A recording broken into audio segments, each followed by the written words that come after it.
Hi, this is John Reed of JohnERP.com. I'm shooting a series of evening video shoots here, kind of ramping up my SAP Solutions series again. The funny thing is, I don't really even know how these videos are coming out because my other camera, my really nice one, is not super happy with the lighting conditions, and so I'm going back to the flip, and I haven't checked the results yet, so hopefully at least we'll have some good audio if the video may be a little dark, but I have lamps surrounding me that you can't see in the shoot, so hopefully that is helping you a little bit to see what I'm trying to do here. So I wanted to return to a topic I've covered a little bit in this series already, but it obviously keeps coming up, and that topic is the social networking component. And this is sort of the companion to the video that I shot on destination websites. So, you do need to have a destination website, but I do think you also need to have a social networking strategy. Now, the way to look at it is not to knee-jerk, spread yourself out too thin and go after every single website that's out there. You kind of need to figure out where your audience hangs out and where you need to have a presence. And that's really going to vary from company to company in terms of what your narrow focus is. I mean, there's a lot of sites to choose from now. Everything, the SAP Insider Group has a learning network now, and there's the Toolback site, and of course, there's the SAP Community Network, which I think is an important site to have a presence on. But then you have the social networks, the LinkedIns and the Twitters and the Facebook, and they each have their own style, if you will, and their own place. So some of it's going to come down to personnel, who you have internally, what their talents are. But a really big part of it is how you can be consistent. Something I have talked about with Twitter in the past is that Twitter doesn't really reward a real casual approach in general. You kind of have to get active on Twitter to see a good result. You can do a little more on LinkedIn, dipping your toes in the water. So part of it is knowing where can you go and just be consistent and kind of do things week to week and not have like that big burst of enthusiasm followed by the painfully slow loss of enthusiasm going forward. So there's a couple of components that you're going to need to have in place here. One is, and this I've talked about a lot, is you're going to have content you can freely share. Now, in some cases, it's fair to have that content be, registered content. So you have a webinar you want to share. Yeah, there's registration, but it's free. Anything free you can share and get some attention if it's good quality content, not pre-sales stuff, vendor-oriented stuff for you, but stuff that kind of shares a broader view of the marketplace, whatever area you specialize in, whether it's HCM or security, whatever it might be. So you can basically make sure you have the content, and then you can get involved with these networks. If you don't have the content, then what you're going to do on these networks is going to be a turn off to other people. Yeah, you can have some conversations and you can listen and you can share some links that you liked, but you want to have some originality and flair about this to really enjoy it and to start getting the links, the retweets, the blog posts that mention your material, get the whole ball running. So you do need to have a content marketing strategy. And what else do you need? You need to have some means of measuring what it is you're doing. And that's something I haven't covered in as much detail as I probably should have yet, so I'll need to do a follow-up video just on that. But there's a lot of free tools that are available via your website, things like Google Analytics, which has free conversion tools. They take a little while to set up sometimes, where you can kind of see how you're converting leads. You might have that with a newsletter scenario, where you can actually tell the types of job titles of the folks that are clicking on your links. The more specific you can get with the demographics of who likes your stuff, the better off you're going to be.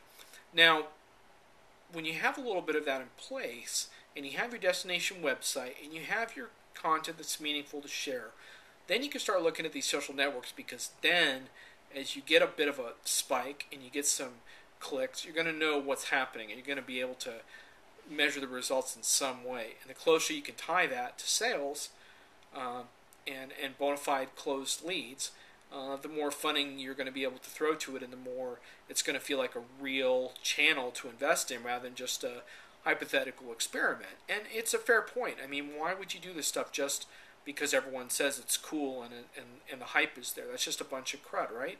If it doesn't work for you, then you're not going to do it. There's a lot of really successful SAP solutions providers out there that haven't figured this stuff out yet. Having said that, I do think that also creates an opportunity for those who really do know what they're doing or who have the time and energy. Because a lot of this stuff isn't very expensive, so it's open to upstart companies, but it does take time, and that is a catch. You got to figure out how you can dedicate the time. One phrase that I learned a while back from the Managing the Edge series I was listening to, which I don't think they're doing right now, is the notion of content outposts. And by that, I mean that once you create content, it can simultaneously be populated in a variety of places. Now, you do have to think about that and make sure that that's what you want. For example, I have a Johnny ERP Twitter handle that I interact with people on.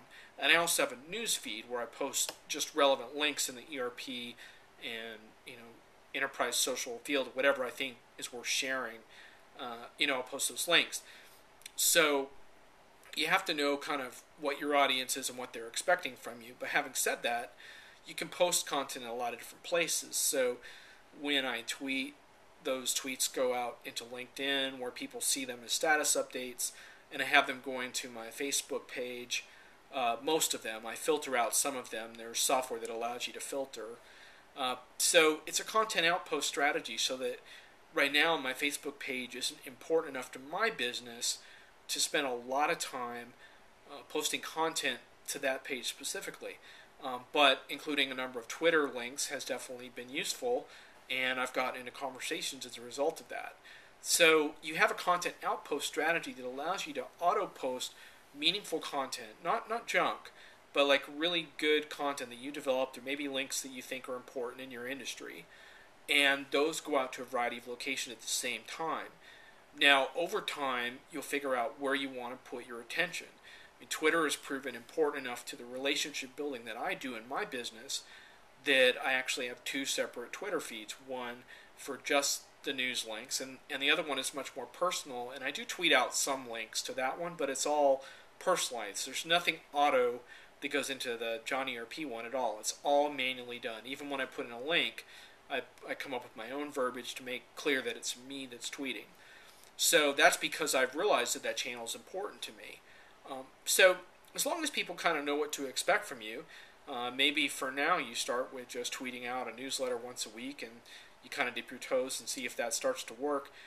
Again, you're going to have to put more energy into Twitter to see a result because it's more about conversations and relationships there than anything. But having said that, that's really the social networking keys in a nutshell. But the other thing to keep in mind is that the integration between social networks and your own website is becoming vitally important. And that's what I didn't touch on in the destination video. And what that means is that you want to make it really easy for people who are on your site not only to follow you in whatever environment they prefer, whether it's Twitter or email subscriptions or mobile alerts or whatever it is, but you also want to give them the option to share the content they see on your website on any kind of a channel. This is one thing that's really surprised me because I really have a lot of love-hate kind of vibe with Facebook, leaning towards the hate, but I have to admit that even while I don't have many SAP conversations on Facebook, because that's not what my friends are interested in, there are people who do post links from my site to their personal profiles and share them. So make that as easy as possible for people to do by incorporating functionality into your site that allows people to easily share your content on relevant platforms like Twitter, Facebook, LinkedIn, or what have you. So I do want to also make clear that I personally am not a fan of cross-posting large amounts of content. It's one thing to share tweets in a variety of locations. I think generally that's fine as long as your audience doesn't complain and you're hitting different people. I'm not a fan of cross-posting blogs. I find it kind of a tedious tactic. Yeah, maybe posting it in one other location, but if you have to cross-post something to reach an audience, include some kind of introduction for the new audience to let them know why you're sharing it with them specifically. Otherwise, I find it to be a real turnoff. There's a lot of folks I see, they're like, oh, well, I've created a great blog, so I'm going to post it here, I'm going to post it on SEN, I'm going to post it on this other site, and it's all going to be the same exact blog. Well, a lot of people run into that stuff more than once, and they start to feel like you're just a publicity whore, which isn't what you're going for. What you're trying to do is establish yourself as someone who is thoughtful and responsive and thinks carefully about who they interact with, because that's what you want your company to stand for. So customize that stuff to your audience. I think it'll go a lot further for you. And that way, if you think about these three components of having your destination site, having a content strategy that's centered around thought leadership in your area that makes sense, consistency, content outposts in the social networks, and then measuring the results in ways that are meaningful, then you can really look at it as part of your marketing approach instead of just chasing other people around because everyone said it was cool to be in social media. So hopefully that was helpful, and I'll try to cover even more on measuring your results in a future video on another night.